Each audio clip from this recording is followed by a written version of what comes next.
es el futuro presidente de San Lorenzo. Es el presidente de CADET también, y bueno, como dije, es un gran amigo. Le toca dar la charla hoy, que es muy interesante, del manejo del sangrado gastrointestinal en pacientes que están anticoagulados, con anticoagulantes orales.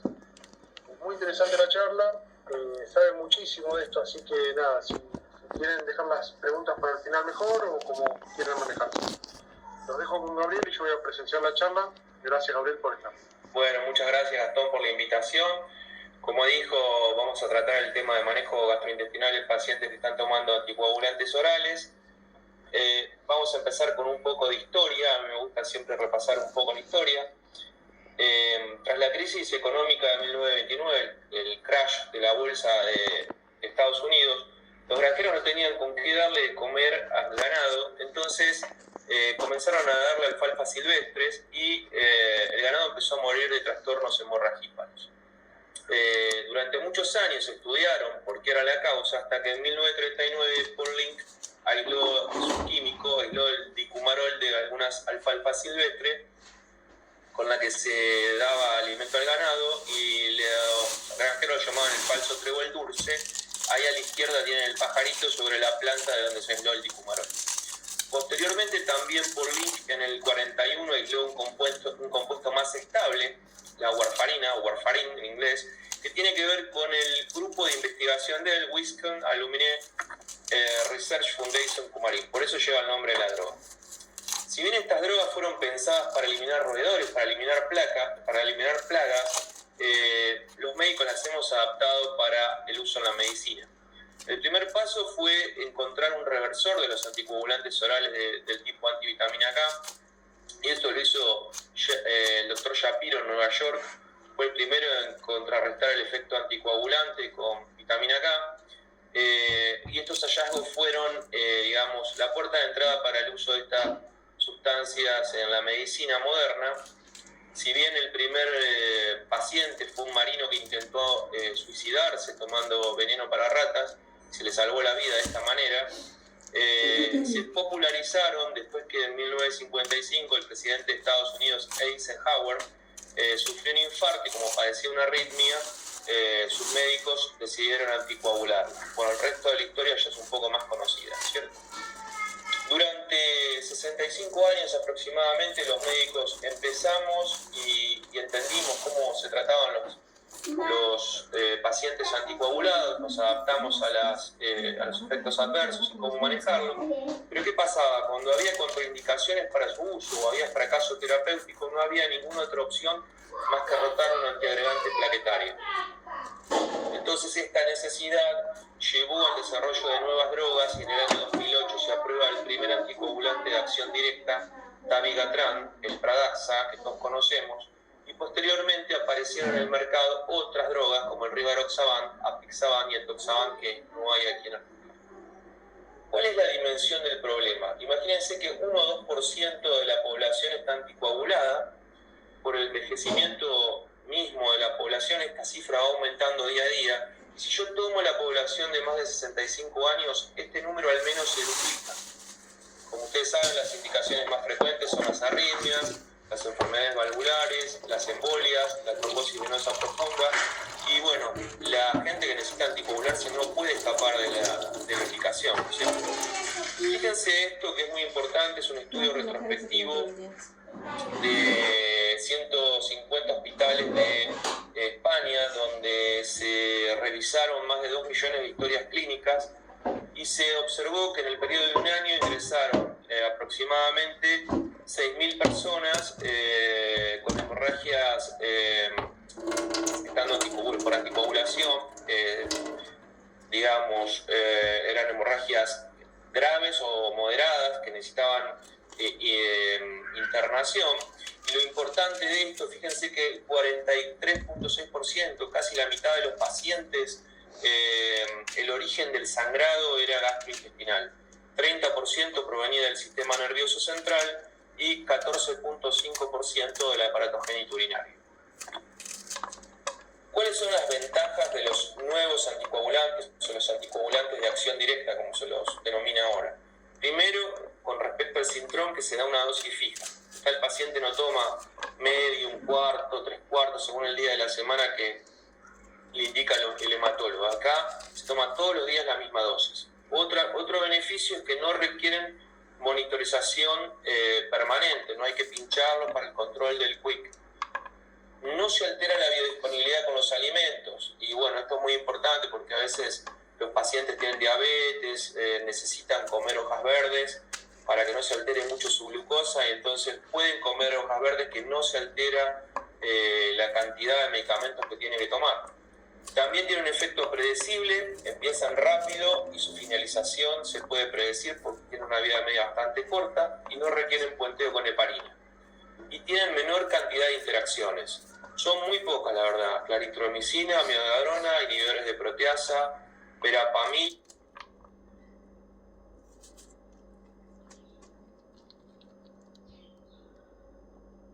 y fluconazol. Después el resto, por ejemplo con otros AINES, así, no tienen. Acá les muestro un pequeño cuadro en el cual pueden ver las drogas. Como les dije, tienen dosis fijas, el dabigatran, el apixaban, el rivaroxaban y el doxaban, pero dabigatran y apixaban se dan la misma dosis pero 2 veces al día. En cambio, el rivaroxaban y el doxaban es 1 vez al día. En cuanto al target, lo importante acá es que todos, excepto dabigatran, el target de acción es la inhibición del factor 10 activado. En cambio, el dabigatran es sobre el factor 2. La disponibilidad es variable, pero es mucho menor en el dabigatran. Como pueden ver, el efecto máximo de inicio se da entre 1 y 4 horas, ya el paciente está anticoagulado luego de que tomó la primera pastilla. Fíjense que la vida media es mucho menor que la cenocumarol. En estos cuatro ejemplos de las drogas no pasan las 17 horas. Y la unión a proteínas, esto es importante, y la eliminación a nivel renal del dabigatran es menor la unión a proteínas y mayor la eliminación renal, por lo cual a veces en intentos de suicidio o sobredosificación no intencional pueden rescatarse mediante hemodiálisis, que ya lo vamos a ver un poquito más adelante.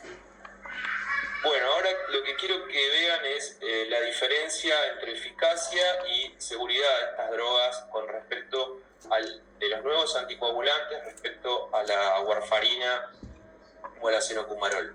Este es un interesante estudio de Lancet, un metaanálisis en el cual se compararon los distintos nuevos anticoagulantes con los estudios. Cada uno de estos nombrecitos que está acá a la izquierda representan un estudio pivotal, digamos, un estudio, digamos, madre del cual se aprobaron las drogas. El RELY es para dabigatran, el ROCKET es para apixaban, el Aristotle para apixaban y el ENGAGE para endoxaban.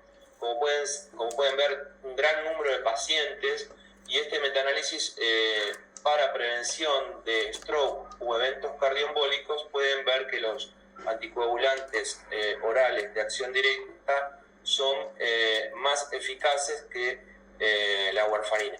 No hay, lo que quiero aclararles es que no hay estudios head to head entre los nuevos anticoagulantes. Siempre comparan contra warfarina o cenocumarol.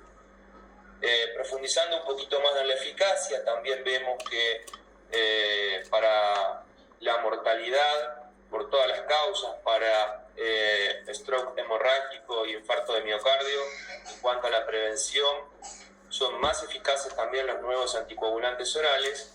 Y cuando vemos seguridad, ahí vemos que la evidencia un poquito se divide. Para seguridad de sangrado intracraneal es más eficaz, tiene un perfil de seguridad más alto los nuevos anticoagulantes orales, pero para el sangrado gastrointestinal la warfarina ha sido superior.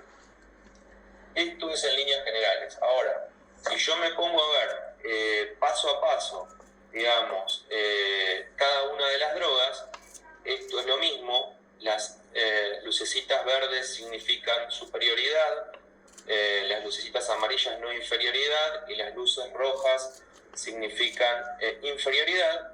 Podemos ver para el caso de dabigatran que es superior, como dijimos, para prevenir ictus y lo que es TEP y trombosis venosa, etcétera.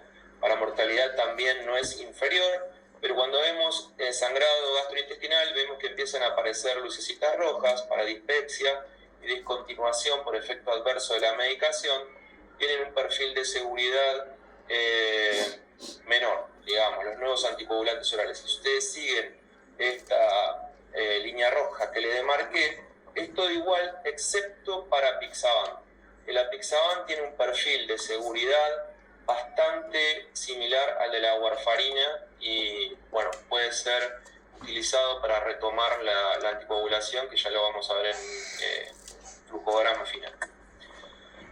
Cuando vemos lo que pasa con la hemorragia digestiva no varicial, vemos que la prevalencia de la hemorragia digestiva alta no varicial ha disminuido en muchos países, tanto en Estados Unidos, en Europa y en Oceanía, y esto tiene que ver con dos causas principalmente, con el uso generalizado de IVP y la disminución de la prevalencia del Helicobacter pylori, que nosotros los gastroenterólogos hacemos muy bien para prevenir el cáncer gástrico. Si se fijan a la derecha, tienen lo que es el efecto deletério de la polifarmacia en una persona anciana. Claramente pueden ver que el riesgo absoluto del sangrado, el riesgo relativo del sangrado para los anticoagulantes es alrededor de 3 y 4 en distintos trabajos. Pero fíjense cuando le agregamos un antiagregante plaquetario, cuando agregamos aspirina, cuando agregamos otra droga como puede ser un antagonista de aldosterona o un corticoide, el riesgo relativo puede subir desde 6 veces a 14 veces. ¿Y qué pasa con la hemorragia digestiva baja? Como aumenta el envejecimiento de la población, vamos a tener más cáncer, más angiodisplasias, más divertículos y por lo tanto vamos a tener más hemorragia digestiva baja. El riesgo de uso de anticoagulantes con uno y otro es similar, es alrededor de entre 3 y 4 para la hemorragia alta y la hemorragia baja, pero lo que yo puedo hacer y lo que tengo son mecanismos defensivos en la hemorragia alta. Fíjense, simplemente cuando agregamos un anti-H2, que es un trabajo bastante antiguo, todavía había ranitidina, hecho con ranitidina, cómo baja el riesgo relativo a 0,8 y cómo baja aún más a 0,4% cuando indicamos un inhibidor de bomba. Ahora vamos a hablar un poquito sobre lo que es el timing de la endoscopía, cuando tenemos un paciente con sangrado que sangra por anticoagulantes antivitamina K o de dicuparínicos. ¿Qué tengo que hacer? Suena el teléfono de la guardia y ¿qué tengo que hacer? ¿Tengo que salir corriendo como una liebre rapidísimo o puedo ir lento como una tortuga? Total, no pasa nada. Bueno, primero de todo lo que quiero decir es que la endoscopía se debe realizar. La endoscopía se hace de manera mandatoria. No debemos atribuir el riesgo de sangrado al mero efecto adverso del fármaco, sino hay lesión de la mucosa la mayoría de las veces. En la era pre-IVP, el riesgo de sangrado, digamos, se debía mucho a úlcera péptica, era 58%, y fíjense cómo ha caído actualmente un 20%, donde se ha generalizado el uso de IVP, pero todavía es muy alto. 1 de cada 5 pacientes puede tener una úlcera, y entonces de todas maneras tenemos que hacer, es muy alto eso y debemos hacer la endoscopía, ¿sí o sí? Ahora, en cuanto al tiempo, fíjense lo siguiente, ¿debo revertir el RIN en su totalidad? No es necesario. Para realizar la endoscopía, yo puedo realizar la endoscopía con un RIN menor de 2,5, se considera razonable para hacer el procedimiento de forma segura y eficaz. El riesgo aumenta drásticamente cuando el RIN aumenta por arriba de 4,5 de ingreso. Entonces ahí lo debo revertir. ¿Y en qué me baso esto? Que no tengo que corregir totalmente el RIN, ¿no? Que no debo perder tiempo en la corrección total. Fíjense, en un estudio retrospectivo, la tasa de éxito de endoscopía diagnóstica y terapéutica, o sea, encontraron el sitio sangrado y lograron parar el sangrado fue similar en pacientes con un RIN de 1.5 y 2 y en un grupo de pacientes no anticoagulados, 85 versus 91%. En otro estudio retrospectivo también, de 246 pacientes, 233 que tuvieron un RIN entre 1.3 y 2.7, se obtuvo un control inicial del sangrado de 95%, aún utilizando distintos métodos terapéuticos. Por último, no hubo diferencias de sangrado, cirugía, hospitalización entre pacientes que tuvieron un RIN con una presentación de 2.0 y 3.9 con un RIN mayor de 4, pero sí se halló mayor mortalidad. Entonces, el paciente que está tomando anticoagulantes de tipo dicumarínico que sangra, ¿por qué debo corregir el RIN? Fíjense este trabajo de American Journal del 2016.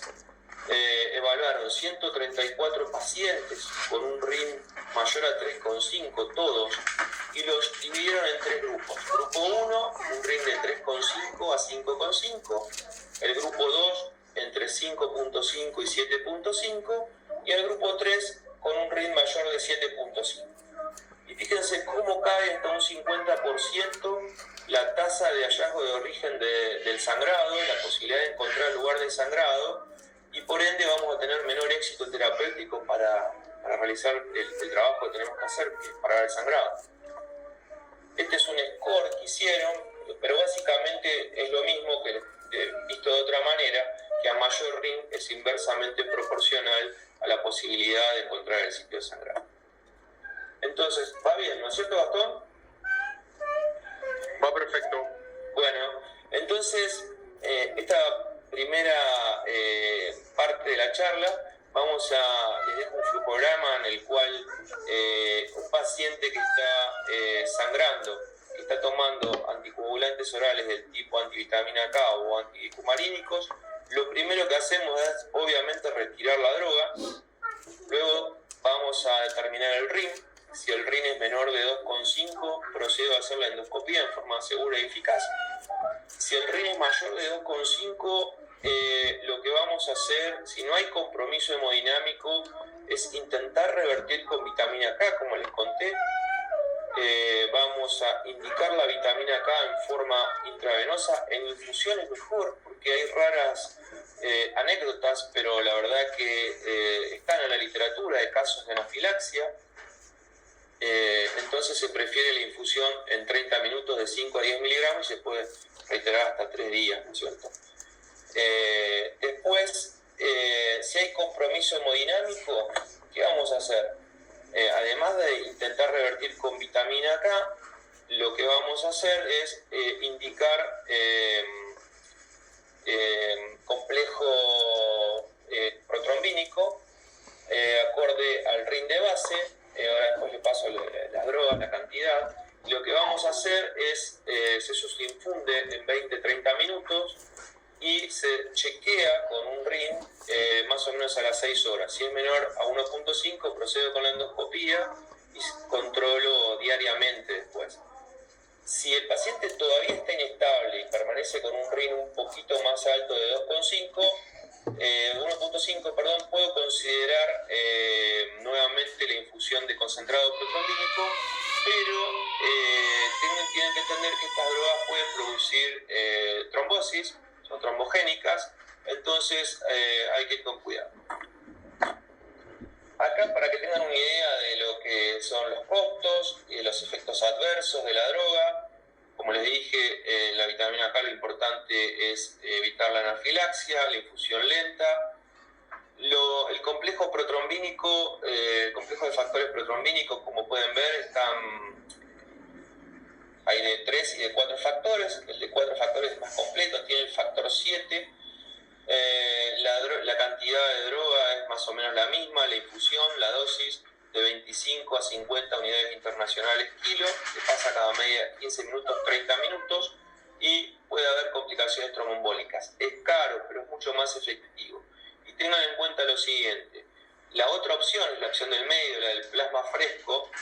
¿Qué pasa? Uno arriesga al paciente a encharcarlo, a que tenga edema agudo de pulmón, a que tenga reacciones alérgicas, a transmisiones virales, a reacciones alérgicas, a lesiones pulmonares agudas relacionadas con la transfusión. Y todo esto, además, principalmente tiene que infundir uno bastante más líquido, y son personas añosas, entonces el riesgo de edema de pulmón es un poco más alto y no es tan efectivo. La única indicación por ahí que hoy día, obviamente que si no tengo factores, es la indicación es el plasma fresco, pero hoy por hoy sería un paciente que está sangrando por anticoagulantes y que tiene una coagulopatía por consumo. Ahí sí, por ahí yo indicaría plasma fresco. Ahora, para el caso de los nuevos anticoagulantes, cuando un paciente está sangrando y toma anticoagulantes, tiene aristas un poco diferentes. Lo primero que acá cambia es el uso de carbón activado. Por ejemplo, es un trabajo chino muy interesante en el cual le dieron a voluntarios sanos un comprimido de apixaban y posteriormente le indicaban carbón activado y medían la biodisponibilidad a las 2 horas. Si el paciente había tomado la pastilla de apixaban hasta 2 horas respecto a la ingesta de carbón activado, la vida media de la droga disminuía un 50% casi. De 13 horas bajaba a 7 horas.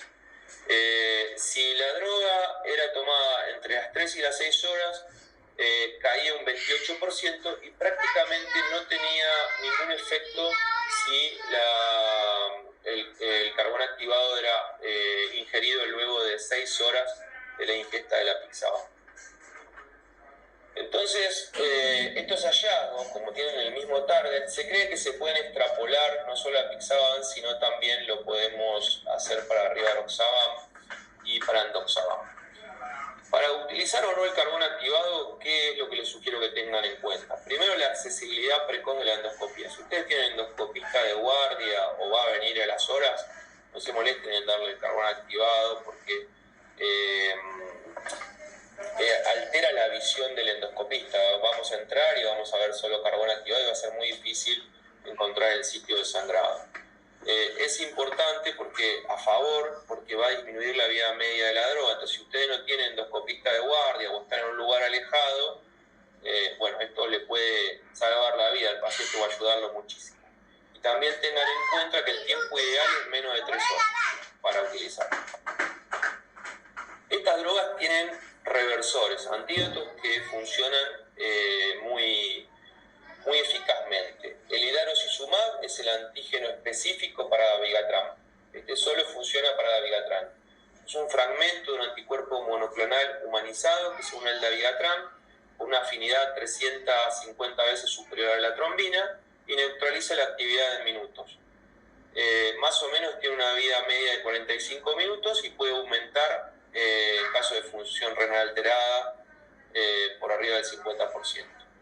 Las evidencias, hay un estudio que se llama REVERSE, que fue un estudio que se hizo con 503 pacientes, que mezclaba pacientes con sangrado grave, 32% gastrointestinales o cirugías traumatológicas, y el grupo B estaba compuesto por pacientes que estaban anticoagulados y que necesitaban cirugía o procedimientos de urgencia.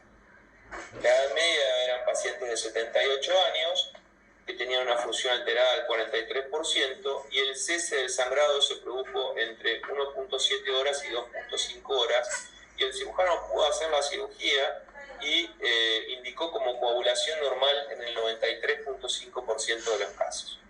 La incidencia de efectos tromboembólicos fue de 6.1 y de 7.3%, y la mortalidad de estos pacientes a 90 días fue alrededor del 18 y 19%. El idarucizumab existe en Argentina, es un poco caro, se usa en situaciones muy especiales, viene así, son pequeños viales de 50 mililitros, 2 viales es lo que le tenemos que dar al paciente de 2.5 gramos, se puede usar en infusión endovenosa o en bolo, digamos. En infusión endovenosa se indica un vial y luego otro vial. El vial no se diluye, viene directamente para conectar al suero y pasarlo. Y el bolo se pasa en forma lenta uno tras otro. En el estudio pasó cada 15 minutos la perfusión, pero aquí en el prospecto dice cada 5 a 10 minutos. El otro reversor es el andexanet. Es un fármaco inyectable que se utiliza para los otros anticoagulantes de acción directa, los que actúan sobre la inhibición del factor 10 activado, y es capaz de también revertir el efecto de las heparinas. Es una droga recombinante modificada del factor 10 que se une con alta afinidad a los inhibidores del factor 10, pero es catalíticamente inactiva y también actúa en forma inmediata prácticamente, muy rápida su acción, y en forma dosis dependiente puede inhibir la acción de rivaroxaban, apixaban y endoxaban.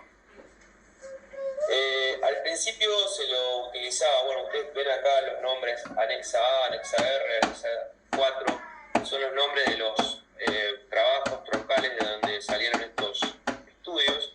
Al principio se lo utilizaba en forma de bolo, pero se veía que en algunos pacientes había un resangrado a las 2 horas, por eso, de acuerdo a la vida media, se deja posteriormente, después del bolo, una infusión continua. Varía, depende de la vida media de cada droga, esto no es importante, porque no hay por ahora en la Argentina andexanet. Bueno, pero lo que quiero que vean sí que es muy efectivo, que puede disminuir la actividad del rivaroxaban en el 89% de los pacientes y en el 93% de los que podían recibir, de los que estaban recibiendo apixaban. Tras 12 horas terminada la infusión de andexanet, la hemostasia fue catalogada como excelente o muy buena en el 79% de los pacientes, y fíjense que tiene efectos trombóticos, que la incidencia de efectos trombóticos también es del 18%, eso no debe sobreestimarse. Cuando medimos la eficacia en el estudio Orange, que es un estudio que salió hace poquito en el Congreso de Cardiología, se comparó el andexanet contra el concentrado protrombínico, y de 322 pacientes que recibieron andexanet alfa versus 88 que recibieron un concentrado de trombina, 65% eran pacientes que tenían sangrado intracraneal, 25% gastrointestinal y el resto otros tipos de sangrado. Lo que podemos ver que el andexanet se asoció con una menor mortalidad a los 30 días en el total de la población, 14.60 versus 34% en forma significativa. También para el grupo de sangrado intracraneal fue menor, la mortalidad con andexanet, y también la mortalidad para el grupo de sangrado gastrointestinal. O sea, para ambos subgrupos y también para la mortalidad global fue superior a andexanet. Bueno, ahora vamos a recordar un poquito cómo vamos a hacer el flucograma para los pacientes que están tomando anticoagulantes orales de acción directa. Lo que tenemos que hacer es preguntar cuándo fue la última dosis del anticoagulante. Eso es muy importante para pensar en no utilizar el carbón activado. Debemos hacer estudios de sangre completa. Es importante para el caso del dabigatran saber cuánto es la función renal. Todos en realidad es importante, pero el más importante es el dabigatran, porque eso puede hacer que yo tenga más tiempo droga dando vueltas en la sangre. Tienen que entender que acá el tiempo de quick no tiene ningún sentido, van a ser normal siempre, y el KPTT quizás me da un poquito alargado, pero simplemente me dice que tengo droga dando vueltas, no me dice cuánta, es más cualitativo que cuantitativo, y los dosajes específicos no están disponibles casi en ningún lugar, digamos. Para un paciente entonces que tiene sangrado leve, simplemente lo que hago, como recuerden que la vida media que les dije que era muy cortita, simplemente apoyo al paciente con medidas de sostén, lo protejo la vía aérea, si es un sangrado respiratorio, lo que ustedes saben, lo expando, controlo el medio interno, la presión, simplemente eso hasta que simplemente no le doy la droga y se va a metabolizar y el tiempo va a hacer el trabajo que tiene que hacer el organismo, se va a metabolizar la droga y no vamos a tener más droga y el paciente se va a poder ir a la casa rápidamente. Para el caso del sangrado severo, aquí tengo que ser más agresivo con las transfusiones, la indicación de reposición de fluidos, considero el carbón activado y para el caso del dabigatran puedo indicar hemodiálisis para acortar el tiempo, digamos, de eliminación de la droga. En caso que esté un poco complicado el sangrado y haya amenaza de vida o sea un sangrado muy severo, puedo indicar directamente el reversor, que es el hidarosizumab. Para el caso de Argentina, donde no tenemos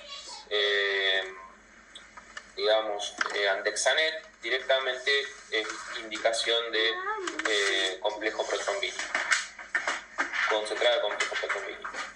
Como les dije, puedo usar reversores si hay amenaza de vida, directamente uso los reversores, solo cuando hay amenaza de vida, porque tienen un riesgo de trombosis.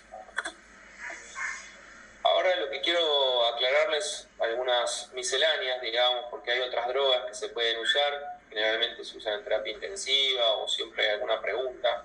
Para el factor 7 activado recombinante, generalmente evitamos su uso en sangrado por anticoagulantes porque toda la evidencia acerca de esta droga es su uso en animales, in vitro. No hay en trabajos así, digamos, contra placebos, no hubo grandes beneficios, entonces nosotros en gastro no la utilizamos básicamente. La desmopresina, en el caso de un paciente que esté anticoagulado y esté tomando antiagregantes plaquetarios y tenga función renal, puede mejorar un poco la acción antiplaquetaria y esto se da generalmente en dosis subcutánea, en dosis de 0,03 miligramos kilo o endovenosa, pero tienen que tener cuidado porque produce taquifilaxia y también produce, después de la segunda dosis, está descrita la taquifilaxia y también produce hiponatremia y puede deteriorar el sensor de los pacientes y pensar que tenemos una ACV, entonces a eso hay que monitorearlo. Otros antifibrinolíticos como el ácido tranexémico y el ácido epsilon aminocaproico, no hay evidencia del uso en hemorragias en contexto de anticoagulantes orales. La experiencia viene de pacientes que tienen hemofilia y lo utilizan bastante de forma efectiva, y también por traumatismos graves y cirugías cardíacas, que hay un poco de evidencia como recomendación de expertos más que nada. Pueden ser opción, no lo sé, quizás a futuro, porque tienen un costo bajo y eso es importante. Ahora, básicamente sobre la endoscopía, tampoco hay mucha evidencia. Yo encontré este trabajo hace un tiempo interesante, que lo que nos habla es que estas drogas generalmente lo que hacen es precipitar o prolongar el sangrado en lesiones preexistentes. Yo tengo una úlcera y comienza a sangrar el paciente por esa úlcera, o un tumor y empieza a sangrar en forma reiterada de ese tumor cuando yo lo anticoagulo al paciente. Entonces, cuando indico electrocoagulación, yo puedo producir daño tisular, entonces daño en pequeños vasitos, y cuando indico la reiniciación de la anticoagulación, comienza a resangrar. Entonces, lo que más se recomienda es el uso de clic, solos o combinados. Son una opción terapéutica muy interesante y muy segura, y es lo que más usamos. Bueno, estas son dos herramientas que es importante para ustedes conocerla. Una es el score Hasbleed, y el score CHA2-VASc. ¿Para qué sirven estos? Estos scores provienen de la cardiología. El score Hasbleed lo que hace es predecir el riesgo de sangrado al año en pacientes, de sangrados importantes, ¿no? Sangrados graves al año. Cuando cada uno de estos ítems suma un punto y cuando el valor es mayor a 3, el paciente se considera que tiene un alto riesgo de sangrado. Ahora, el score CHA2-VASc es para predecir trombosis. Acá fue modificado este score hace un tiempo ya, y lo que se hizo fue darle más puntos a la edad mayor de 75 años y al score y al stroke, el antecedente de ACV o AIT, se le da 2 puntos, y todo lo demás un punto. Tan solo, fíjense, con 75 años y un antecedente de un AIT o un ACV, suman 4 puntos. Y cualquier paciente con un score CHA2 PAS mayor a 2, ya tiene indicación de reiniciar la anticoagulación luego de un sangrado porque tiene alto riesgo de trombosis. Y fíjense, muchas veces uno tiene miedo de indicar reiniciar la anticoagulación. ¿Y qué le tiene que decir y explicar a los pacientes? Fíjense, este es un metaanálisis muy importante de los 12 trabajos más de mayor número de pacientes. Y fíjense que estos son pacientes que sangraron y se siguieron por los siguientes 90 días a ver si había resangrado. Y el riesgo tan solo aumenta en promedio un 7%. Fíjense cuando lo comparamos con el riesgo de tromboembolismo. El riesgo de tromboembolismo es aproximadamente 60% de promedio. ¿Qué pasa cuando nos fijamos la mortalidad de los pacientes que no reinician la anticoagulación? Es 70% mayor, 72% mayor promedio. Entonces, a veces conviene arriesgarse a tener algún pequeño sangrado que uno puede controlar, a tener complicaciones graves que acaben con la vida del paciente. Y fíjense este otro trabajo, simplemente se los nombro y les muestro. Eso es a 90 días. El doctor Sostres en España en el año 2019 siguió pacientes hasta 6 años y más o menos se mantiene lo mismo. No varía prácticamente la mortalidad ni el riesgo de trombosis. Sí, solamente hay más sangrado porque hay más tiempo de posibilidad de que haya resangrado. Promedio de este trabajo, 2 años de seguimiento y pacientes hasta 6 años, y algunos de ellos, además de estar anticoagulados, tomaban antiagregantes plaquetarios y fue favorable el reinicio de la anticoagulación. Entonces, ¿qué dicen las guías? Bueno, esto es una guía del 2017, un estudio bastante importante, que dice que los pacientes deben reiniciar la anticoagulación entre el día 7 y 14. Yo les sugiero más cerca del día 14 para tener un poco más de margen de seguridad, que no es lo mismo, no se pueden extrapolar los datos de warfarina porque tienen otra farmacocinética y otra farmacodinámica que a los anticoagulantes orales, pero que la Pixaban puede ser una opción preferida cuando se reintegra la anticoagulación en un paciente que sangró y que estaba tomando anticoagulantes orales, porque tienen un perfil de seguridad similar al de los anticoagulantes dicumarínicos. La guía de Asia-Pacífico por ahí no hace tanto hincapié, sino que dice que tan pronto se restablezca la hemostasia, no pone una fecha, un día exacto, pero una cosa importante es que dice que el tratamiento y el seguimiento de estos pacientes debe ser multidisciplinario, pues son pacientes que tienen muchas patologías, muchas comorbilidades, entonces debe ser tratado por un cardiólogo, un gastroenterólogo, el intensivista, y si es posible hacer participar al paciente de las decisiones y explicarle los riesgos y beneficios de iniciar o no reiniciar la anticoagulación, y proponen las herramientas CHA2-VASc y HAS-BLEED como útiles para evaluar la necesidad de continuar la anticoagulación o no. Casi ya terminando, chicos, no quiero ser muy pesado, pero bueno, acá recordando lo que era alto riesgo y bajo riesgo de trombosis o sangrado, este interesante Journal of Hematology británico dice que cuando un paciente está sangrando, o que sangró, que estaba tomando anticoagulantes orales, nos fijamos si tiene bajo grado de trombosis. Si tiene bajo grado de trombosis, vamos a reiniciar la anticoagulación al día 7. En cambio, si tiene alto grado de trombosis y alto riesgo, no alto grado, sino alto riesgo de sangrado, lo que vamos a hacer, lo vamos a primero anticoagular con heparina de bajo peso molecular por 48 horas, en dosis profiláctica, indico primero, luego lo voy a hacer en dosis, lo voy a anticoagular, voy a poner dosis de anticoagulación de heparina y finalmente reinicio la anticoagulación en forma oral, ya sea con cualquiera de los dos anticoagulantes.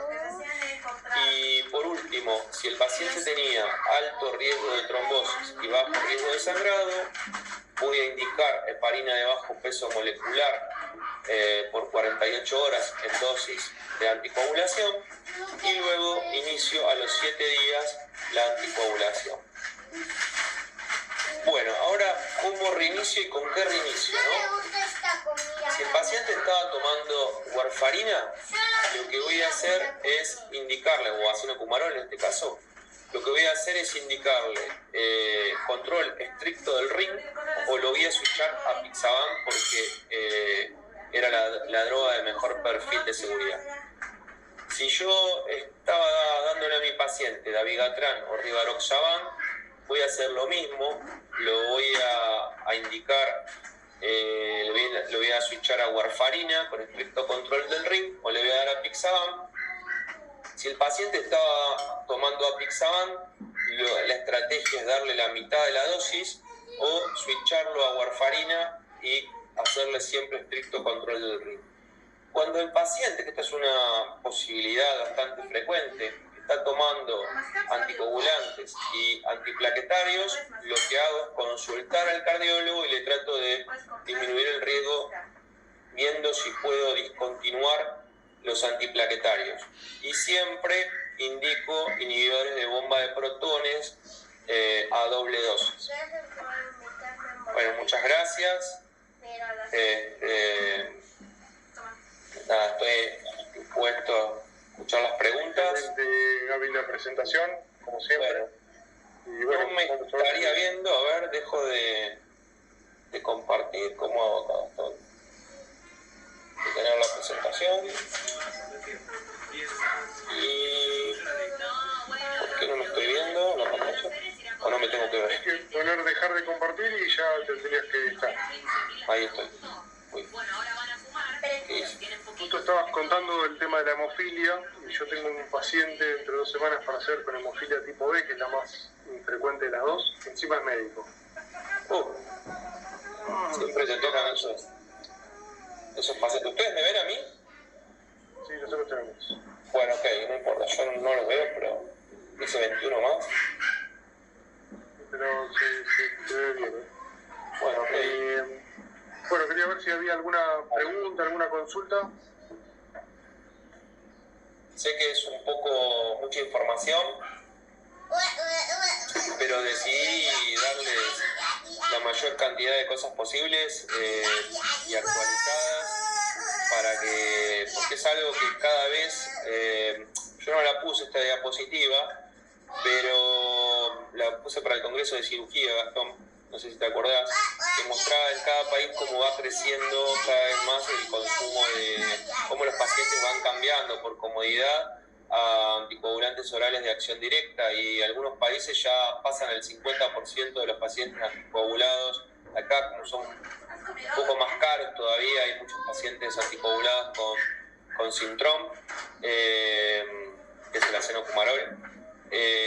Pero en Europa ya la mayoría de los pacientes se están cambiando a anticoagulantes orales de acción directa, más de la mitad, digamos, en algunos países. Y bueno, los que hacemos endoscopía es a los que le tenemos miedo, ¿no? Los que vienen. Claro, y cada vez vamos a ver más, y ellos que por ahí van a verlo más en el futuro, seguramente cuando hagan sus entrenamientos. ¿Alguno va a ser endoscopista acá o...?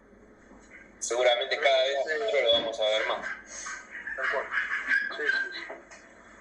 Bueno, no sé si hay alguna pregunta que quieran hacerle al doctor.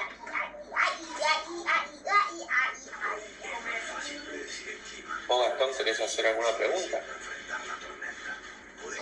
Sí, yo te quería preguntar de la hemofilia, cómo, o qué leíste, de cómo manejarlo, qué voy a hacer este paciente, con el tema de los concentrados y demás que tienen que utilizar.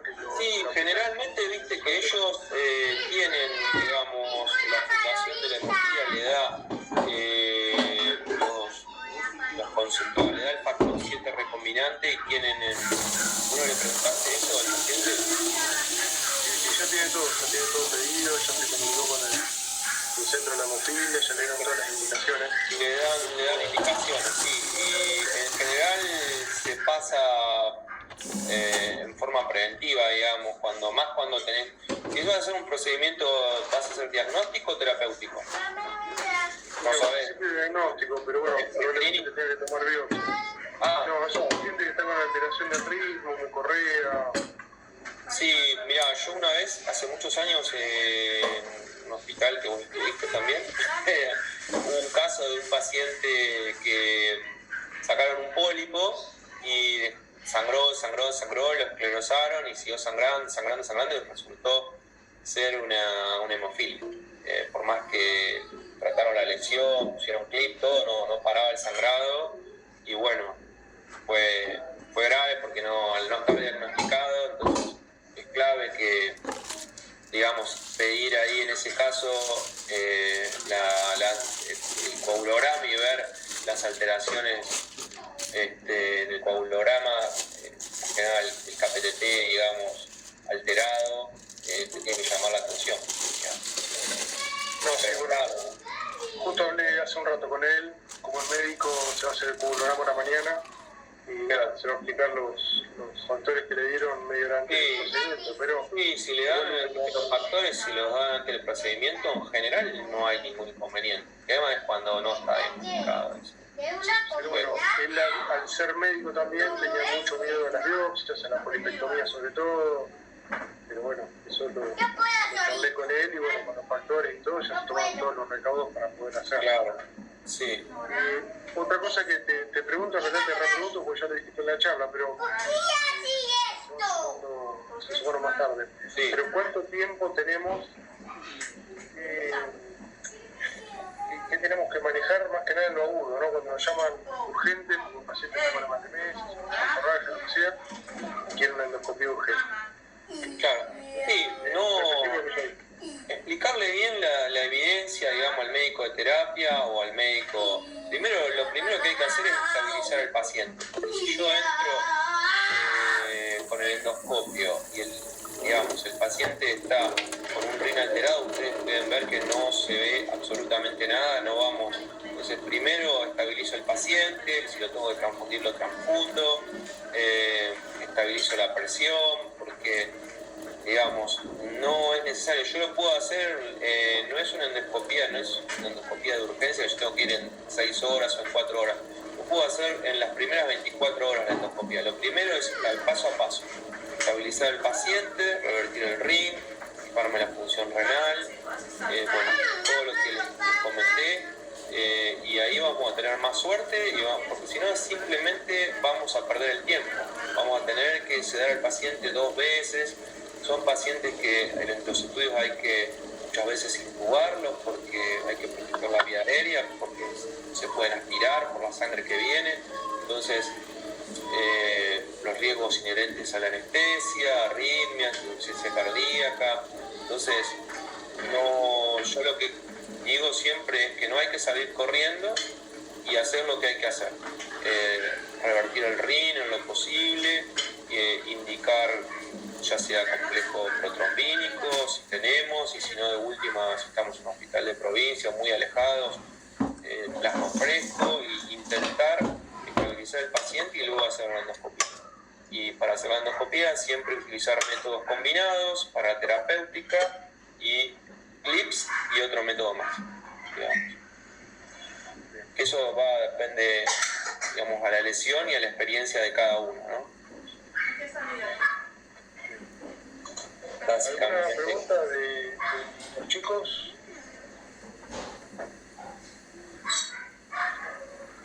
Tan tímidos. Pasa mucho que también lo nombraste en la charla que están antiagregados estos pacientes, entonces se suma otro Sí, factor claro, más, ¿no? sí, es complicado muchas veces porque los pacientes, para mejorar la efectividad, digamos, del tratamiento, hay antiagregación y anticoagulación. Entonces no solo se suma el tema del sangrado por la anticoagulación, sino también la nueva función plaquetaria, y ahí, bueno, la desmopresina tiene alguna cosita, alguna función que se utiliza mucho en terapia intensiva, ¿no? En clínica médica. Lo he visto yo, pero no es una droga que se utiliza siempre, ¿no? Bueno, si no hay ninguna pregunta, Gabriel, te vamos a liberar. Bueno, básicamente, si necesitas algo, hasta puedes pedir, puedes pasar a escuchar a los chicos. No, lo que sí te voy a pedir es la clase. Si querés, yo tengo la del CADEL para subirla. Bueno. Si querés, o me mandás otra Sí, nueva. y le podemos mandar algún artículo también, por si... Artículos, si yo les Porque subo. a veces, digamos, en toda esta vorágine hay cosas que no las terminan de entender bien, pero para que las revean, lo importante es que entiendan los conceptos, los dos escenarios, y que entiendan el flujograma, y que básicamente no apurarse y no dejar de hacer las cosas que tienen que hacer. Siempre no es cuestión, es un error muy frecuente decir que la endoscopía, no le pidas la endoscopía si es ya está, es por la anticoagulación. Y no, porque si hay una úlcera, cuando reiniciemos la anticoagulación, si la reiniciamos en forma precoz, porque tiene alto riesgo, va a volver a resangrar al paciente. Entonces, acuérdense que puede haber daño mucoso y es importante hacer el diagnóstico y el tratamiento endoscópico, además del tratamiento médico con inhibidores de bomba. Cuando los pacientes tienen antecedentes de sangrado, mayor de 65 años, uso de AINES, anticoagulantes, etc., tienen indicación de inhibidores de bomba a largo plazo, ¿no es cierto? Bueno, excelente esta charla. Raro que no hay ninguna pregunta. Jorge siempre pregunta. Germán. Una pregunta, me le dio la mente. Solamente, si es tan amable, porque me pude conectar un poquito tarde, ¿me podría repetir qué anticoagulante, aparte de Dabigatran o Rivaroxaban, cuál me aconsejaría? Los anticoagulados mayores, dañosos o grandes, ¿cuál me aconsejaría? Mira, viste que no sé en qué parte agarraste la charla, pero yo comentaba que la mayoría de los sangrados de los pacientes anticoagulados vienen del tubo digestivo. Y el perfil de seguridad, la mejor droga de los nuevos anticoagulantes es el Apixaban de las drogas. El Apixaban sí hay acá en Argentina, le puedes usar Apixaban en dosis de 5 miligramos. Y lo que podés hacer si no es controlar bien, vuelvo a repetir lo mismo que dije en una charla, controlarle estrictamente el RIN, porque los pacientes también suelen, automedicarse, tomar drogas que producen interacciones con el anticoagulante, el acenofumarol, y puede sangrar. Entonces o lo tratás con acenofumarol o dicumarínico si controlas estrictamente el RIN, o le das Apixaban, que es la droga de perfil de seguridad más adecuado. Ahí quiere preguntar a Germán. Muy amable. Hola, ¿cómo le va? Una consulta. Lo que se comentó al final de la charla es que hay pacientes que vienen anticoagulados y además de anticoagulados con antiagregación, con una o con dos antiagregantes. Vienen anticoagulados con aspirina más clopidogrel porque tienen, además de una FA, tienen un stent puesto hace 2 meses. 2 meses, sí. Suspendemos el anticoagulante, evidentemente, suspendemos los antiagregantes, y al cuánto tiempo se podría reiniciar en la antiagregación. Bien, mirá, lo que tenés que ver ahí bien, se lo digo como conocimiento general de lo que vemos nosotros en la práctica, y esto lo hablamos con cardiólogos, con terapistas, que por ahí tenemos más contacto. Primero, la vida media del clopidogrel es de 7 días. O sea, si yo se lo saco un día o 2, no pasa nada, digamos. O sea, recién a los 7 días, y ya yo voy a poder reiniciar la anticoagulación luego, ¿entendés? Por más que yo se lo saque, queda droga dando vuelta, ¿entendés? Por el clopidogrel. Después, hay algo muy importante que dijiste ahí. Dijiste, está tomando clopidogrel hace 2 meses porque tiene un stent. Genial. una de las cosas que nosotros vemos es que el paciente le ponen un stent, toma clopidogrel, después no sé, no lo ve nadie, no sé qué pasa ahí en el medio, y está tomando clopidogrel por los siglos de los siglos, y pasan años y están tomando clopidogrel, y cuando vos le preguntás, Clopidogrel y nadie se lo suspende. nunca me lo suspendieron, te dicen los pacientes. Y bueno, después de un año, la efectividad, digamos, es para el clopidogrel, se usa para prevenir que no se tapen los stents a la gravedad. Generalmente al año se suspende, algunos no se lo suspenden antes, pero es muy importante ver si el paciente, preguntarle. Lo primero que hay que hacer es preguntarle bien los datos a los pacientes, porque si está tomando hace años, ya directamente se lo sacamos y no se lo hablamos con el cardiólogo o con el terapista y le decimos que revea la indicación porque no tiene ninguna necesidad de tomarlo. Pero como te dije, en general hasta 7 días, bueno, ahí es como vos viste, es una balanza, no sé si viste la balanza entre sangrado y trombosis. Bueno, tenés que ver, es un paciente de alto riesgo de trombosis, por lo que me estás contando. Entonces tenemos que tratar de reiniciar la anticoagulación lo más pronto posible. Como el clopidogrel tiene una vida media de 7 días o más, depende de la función renal del paciente, de la función hepática, normalmente cuando yo ya lo puedo retomar otra vez, ¿entendés? Cuando reinicio la anticoagulación retomo todo. No tengo mucho riesgo ahí. Sí, voy a tener que poner heparina de bajo peso molecular, primero en forma profiláctica, después en forma de dosis de anticoagulación, y sí, le voy a poner un anticoagulante, bueno, depende, yo le pondría Pixaban directamente o Sintrom con efecto control de ritmo, a ese paciente que vos contás. Sería el paciente extremo, ¿no? Claro, sí. Bueno, muy bien. Por lo menos si sangró de la parte gastrointestinal. Si el sangrado fuera otra parte del cerebro y otra parte del cuerpo, bueno, ahí ya por ahí no puedo decirle qué es conveniente más. Cualquier anticoagulante de acción directa tal vez de los anticoagulantes. No, gracias. Dale. Y si tiene dabigatran y tiene falla renal, muchas veces sangran porque siguen con dosis plena, que he visto yo, y que el paciente sangra porque sigue tomando una dosis excesiva, digamos. Se divide la mitad, se disminuye la mitad la droga. Entonces, nada, empiezan a sangrar y bueno, hay que ajustar la dosis porque el 80% se elimina por forma renal, como les conté. Otro tema importante que nombraste también en la charla es cuando el paciente tiene que someterse a algún procedimiento o algo y viene con algún anticoagulante, por ejemplo el Sintrom, se lo pasa heparina de bajo peso molecular, se lo suspende. Claro, el puenteo. La noche anterior. Claro, se puentea con heparina. Nosotros a veces tenemos esos pacientes, le suspendemos el Sintrom por 48 horas, que es la vida media, y le indicamos una dosis de heparina de bajo peso molecular profiláctica, y ahí, luego de que si el procedimiento salió todo bien, luego se reinicia el otro día la anticoagulación o esa misma noche. No, en ese caso la heparina de bajo peso se reiniciaría, no en el contexto del paciente que está sangrando.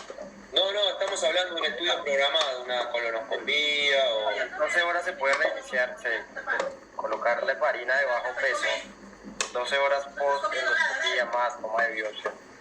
Sí. 12 horas de procedimiento. Bueno, pues generalmente, si está el paciente anticoagulado, acordate que vos le iniciás y... volverle a hacer el tapering, porque... Claro, tenés 48 horas hasta que llega a rango. Para volverlo a llevar a rango. ¿Sí? Y si es una biopsia simplemente, podés reiniciar con un anticoagulante de acción directa, no pasa nada. No produce, digamos, ningún tipo de problema. Ahora, si ya es terapéutica, se espera 24, 48 horas al reinicio. Tipo, sacar un pólipo complicado, no es lo mismo, ¿no? Sí, es el mismo riesgo. Tomar simplemente una biopsia para Helicobacter pylori, que uno está tocando la mucosa, a sacar un pólipo un poco más grande, más complicado, que el riesgo de sangrado es otro. Si es simplemente una biopsia, es al otro día ya puedes, o a las 12 horas puedes reiniciar la anticoagulación, más si es con ácido de camarón. Perfecto, gracias. Bueno, excelente la charla. ¿Querés cambiar a decir tu opinión? Si vos actúas distinto, no tengo ningún problema.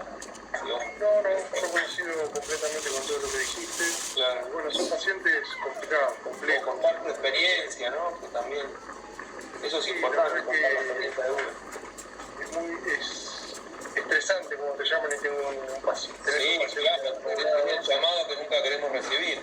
Tal cual, a mí me ha pasado particularmente con el hermano del director del hospital de trabajo, y a las 10 de la noche, un miércoles, que me llamó, y encima médico también, me dijo mi hermano, Lina, está curado, antiagregado, insuficiente renal, bueno, nada, Tenía todos los premios. todos los premios. Edson está levantando la mano. Sí, hola, buenas noches, Doc. Si en el caso del paciente, bueno, que sangró, que está anticoagulado, que tiene doble antiagregación y que sangró del tubo digestivo, ¿en qué momento se le reiniciaría la antiagregación a este paciente o no influye nada en la hemorragia del paciente como tal? Bueno, ahí viste que decía, cuando está antiagregado y es un paciente de alto riesgo, lo que se recomienda es suspender, vos me dijiste antiagregado y Doble antiagregación, sí. Claro, ahí nosotros yo soy clínico, soy gastroenterólogo y lo que hago es consultar con el cardiólogo. Yo le propongo suspender la anticoagulación, la antiagregación y dejarlo solamente anticoagulado, como te dije, entre los 7 y los 14 días. Lo tengo algunos días con heparina de bajo peso molecular. Primero, pero suspendo porque es muy probable el resangrado en esos pacientes. Es muy alta la posibilidad. ¿Viste cómo, no sé si viste al principio cuando vos sumás drogas, cómo aumenta el riesgo relativo de sangrado? Sí. Entonces, bueno, cuando vos vas sumando noxas, si vos le sumás al anticoagulante, el riesgo pasa de 3 y pico a 6, a 7 y para arriba, ¿viste? Entonces, realmente ahí, en ese equilibrio muy débil que hay entre sangrado y trombosis, lo que haces es tratar de que el paciente sangre menos, porque son hemorragias muchas veces constante agregado y anticoagulado y antiagregado. Tiene mala coagulación y no tiene función plaquetaria, entonces los dos sistemas de defensa que tenemos para parar el sangrado no funcionan y son hemorragias muchas veces cataclísmicas que hacen paciente. Bueno, perfecto, gracias. Yo recomiendo eso, suspender la antiagregación en ese caso. Saben que pasa mucho que si los cardiólogos te dicen no se le puede suspender y hay que posponer el procedimiento, pero en el caso de que es una emergencia, el paciente con alto riesgo cardiovascular que está recientemente caso de emergencia, sí, en caso de emergencia, exacto. el paciente esté totalmente sangrando y reponés y después ves si le podés reponer nuevamente cuando el paciente está estable. Claro, bien. Sí. Pero cuando el paciente está estable, te diría después de los 30 días, más que una úlcera. Bueno, imagínate que la cicatrización total de una úlcera es entre 4 y 6 semanas, digamos, ¿no? Sí. Entonces, más si hiciste terapéutica, combinada y demás, te diría luego los 30 días, evaluás eso y vos te cubrís, vos le decís, mirá, este paciente tiene alto riesgo de resangrado. Fíjate lo que vas a hacer porque puede resangrar y entonces ahí también es importante la decisión del paciente. Claro. Yo no le suspendería la anticoagulación, no, nunca, eso sí. Eso es una cosa que se está reviendo, ¿viste? La doble, está como terminando esa era de antiagregación y anticoagulación. Sí, si el paciente por ahí recientemente se hizo un procedimiento y le pusieron un stent y eso, sí, a corto plazo es muy importante reiniciarla, pero a largo plazo el paciente queda anticoagulado, cada vez se ve menos.